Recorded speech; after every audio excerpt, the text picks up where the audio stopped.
Cantik mukanya, akhlaknya kesurupan. Ada lagi anak orang kaya, mukanya lagi hancur.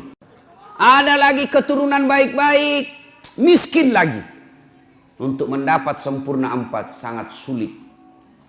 Kalau ada di Bengkalis ini, di komplek Duri ini, kalau ada ibu, tolong tunjukkan saya juga masih mau. Jatah kita kan 4 giga bos. Sayang kita dikasih 4 giga kok cuma pakai 1 kuota weh. Sayang pak, mubasir 3 giga. Iya kan, 1 giga kabur gambar, hilang sinyal, tiba-tiba haid hilang lagi sinyalnya.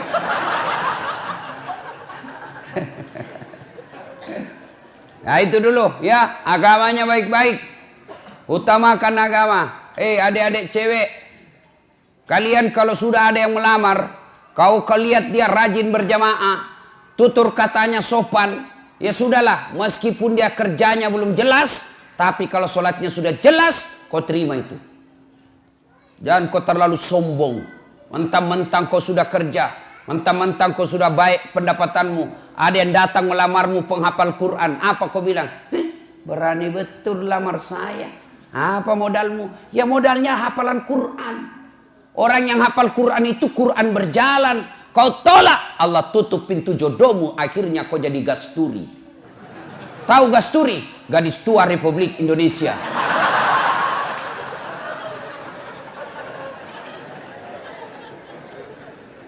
Bapak-bapak, nih bapak-bapak yang punya anak gadis. Jika kalian menemukan lelaki yang akhlaknya baik, agamanya baik, kau terlalu takabur dan sombong kalau kau menolak orang-orang yang baik agamanya.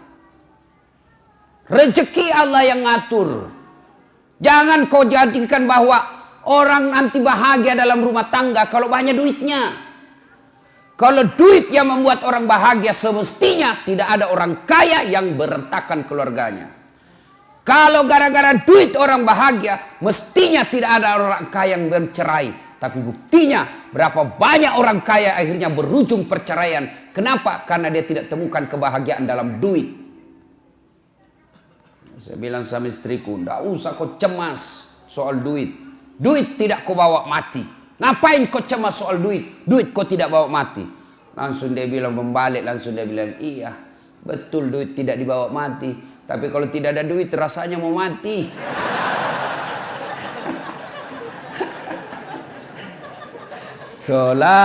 Salatullah salamullah ala toha Rasulillah. Salatullah salamullah ala yasin.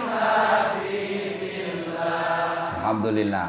Kalau mau keluarga bahagia yang dirindukan oleh surga, mulailah dari memilih pasangan. Keturunan baik-baik juga harus kita lihatnya, tapi tidak boleh menjadi prioritas dan menjadi ukuran yang mutlak. Tapi yang kata Nabi, utamakan agamanya. Kalau agamanya baik, meskipun mukanya tidak cantik, tapi akhlaknya yang baik, maka memperbaiki rasa wajah dilihat. Ya, yang paling sial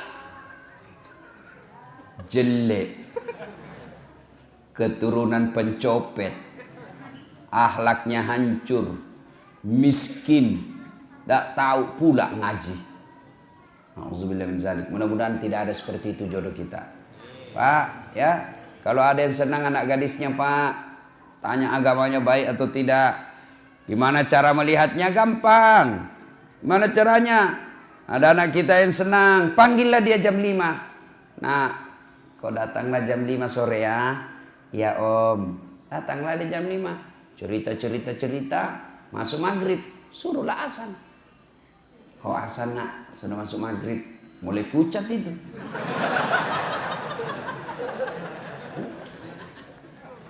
Sudah asan, nah, suruh imam sholat.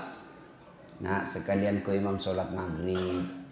Sebentar lagi kau akan menjadi imam bagi anak saya. Saya kau mendengar. Gimana kau imam? Kalau dia sudah jadi imam baca Al-Fatihah masih lancar. Begitu surah pendek, langsung dia ambil pilihan paling tepat. Qul huwallahu ahad. Sudah perlu mencurigakan itu, Pak. Tapi sayang, seribu sayang, manusia akhir zaman sekarang, kalau ada yang lamar anaknya, langsung dia tanya, di mana kerja? Ada mobilnya enggak? Sudah ada rumahnya? Tidak salah. Tapi semua yang Bapak tanyakan itu tidak ada gunanya ketika agamanya tidak beres. Saya ini hampir tiap hari orang curhat. Berapa banyak perempuan yang disengsarakan. Kenapa? Karena suaminya kaya, cakep. Kaya, cakep inilah yang kadang-kala kurang ngajar. Kenapa? Karena dia pikir saya kaya, banyak duit, siapapun saya mau pasti dia mau sama saya. Karena dia anggap gampang. Maka bapak-bapak yang punya istri, yang punya suami, lalu punya anak, ada yang lamar anakmu, maka lihat agamanya. Agamanya dulu. Semoga dengan pertimbangan agama, ketika usia senja, anak-anakmu nanti insya Allah mengurusmu ketika kalian sudah tua. Tapi kalau agamanya tidak baik, meskipun penghasilnya banyak, rumahnya banyak, mobilnya mewah, kau datang ke rumahnya, dia lebih sayang sama potnya daripada kalian mertuanya. Pecah potnya marah, apa itu bapakmu? Sudah pensiun bikin jengkel saja kerjanya. Apa enaknya sudah gitu, Pak? Lebih hormat sama karpetnya yang harga puluhan juta, hanya karena kalian di situ tiba-tiba jatuh gigi palsumu. Marahlah dia.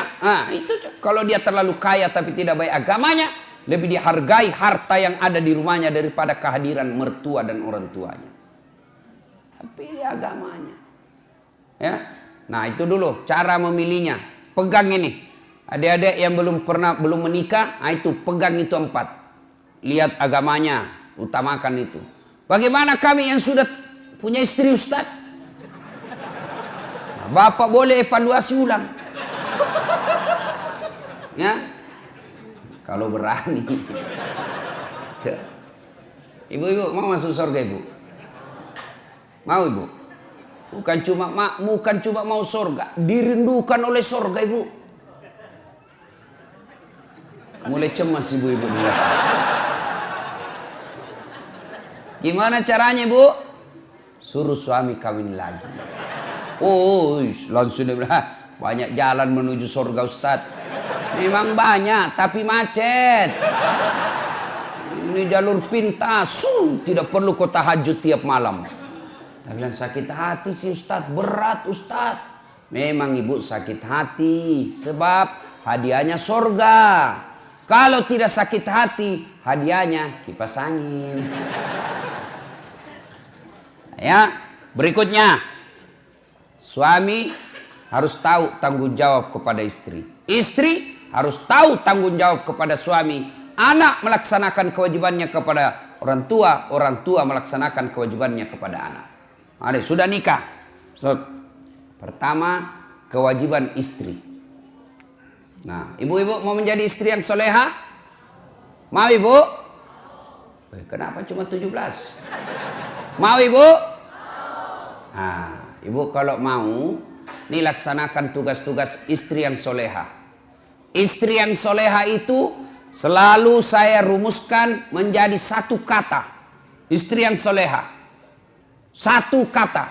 Apa itu? Rena. Apa itu Rena, Ustaz? Singkatan dari R, E, N, A, H. Rena. Apa itu Rena, Ustaz? Satu, ramah. Maka istri yang soleha bertutur kata yang sopan santun kepada suaminya. Bicaranya santun, ngomongnya sopan, maka itulah istri yang baik. Ibu, ketahuilah, tidak ada suami yang senang ketika dikasari sama istrinya.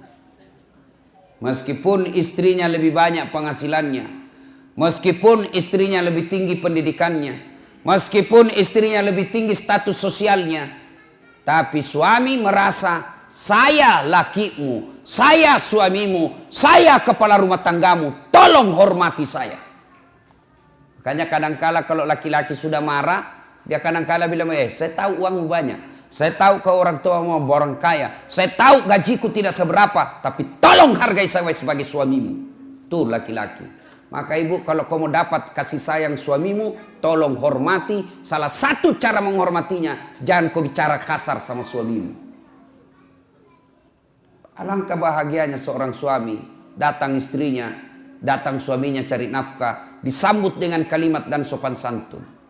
Assalamualaikum kakandaku Arjunaku. Waalaikumsalam adindaku Sri Kandiku. Bagaimana kabarmu bang selama hari ini? Capek deh, meskipun engkau capek, aku akan membuatmu bahagia di dalam. Silahkan masuk bang. Ini tidak, kita baru pulang muka cemberut. Baru datang suaminya langsung dituju. Dari mana kau terlambat lagi nih? Tadi saya telepon kau tidak mau. Dari mana kau? Bagaimana kita tidak cepat mati? Ya, Bu, maka ketika kita mendapat istri yang sopan berbicara, itulah surganya dunia. Bapak senang enggak perempuan yang kasar? Mana ada mau Pak? Kan kita senang yang lembut-lembut bicara. Kita pas pulang tunduk-tunduk capek. Waduh capek betul. Hari ini keras sekali perjuangan di kantor. Maka istrinya membahagiakannya. Sabar bang. Memang begitulah cari nafkah. Mudah-mudahan capek itu akan menjadi pemberat timbanganmu di akhirat kelak. Meskipun kerjamu berat, tapi saya tetap meringankan segala kewajibanmu di dunia ini. Enak perasaan kita Pak. Baru kita datang, capek di pasar rugi, di jalan macet, panas lagi. Baru kita datang, dia bilang memang kau bego. Dagang kau rugi, bawa mobil tabrakan, enggak ada bego. Hancur kita punya harga diri, dibego-begoi sama istri. Iya kalau dia cantik, ini gendut.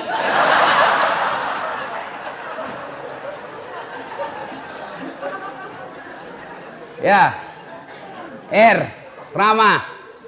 Yang kedua, RE, apa itu? Elok. Istri yang soleha, maka dia berpenampilan cantik dan menarik di depan suaminya. Ayo, bayangkanlah istrimu masing-masing.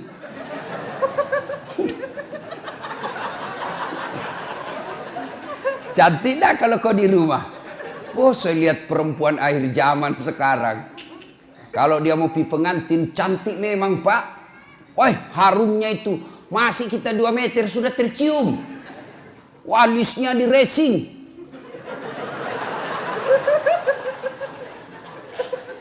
Gitu tuh. Saya lihat tuh di Facebook perempuan sekarang banyak yang palsu Pak. Alisnya tebal, palsu. Bibirnya merah, palsu. Pipinya kebiru-biruan, palsu. Matanya biru, palsu. Giginya rapi, palsu. Pantatnya gabus.